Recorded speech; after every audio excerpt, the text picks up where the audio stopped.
pindah-pindah akan dapat P pun sama dengan 9 juga. Gitulah, settle dah ni. Yo, hello semua. So hari ni kita nak buat apa? Kita nak revise balik kita punya function. Kita nak keep it simple and santai je. So jom kita tengok. Apa dia cakap? Function gx equals to 3 minus x. Lepas tu dia cakap 3 minus x ni dia express in the form of ordered pairs. So ordered pairs tu macam mana? Basically yang dia cakap ni lah, as below. Ini meaning negatif 2, 5. Ni semua dalam bentuk ni is ordered pairs okay. So apa soalan cakap? Dia cakap tiba-tiba find the value of P. Macam mana? Jam.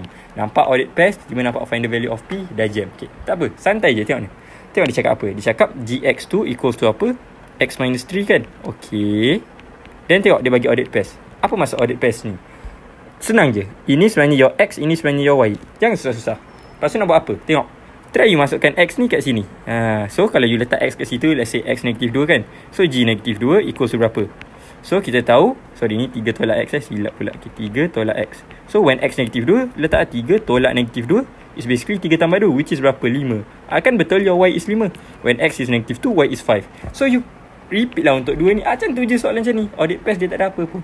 So kita repeat. When x is 4, so g4. Y akan dapat berapa? Y patutnya akan dapat P tolak 10 So dan baru kita ganti G4 kita. Masukkan 4 dekat sini gitu.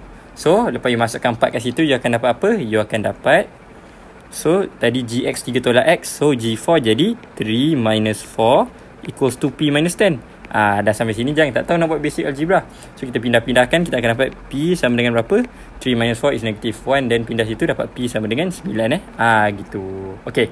So let's say lah you macam ya je ni, betul ke? Kita try yang lagi satu pula. Okay. So ni apa? When X is P, Y is negative 6. So kita try masukkan. So dia akan jadi GP akan sama dengan negative 6. So kita masukkan ni. So 3 tolak P equals to negative 6. Dan cara nak buat,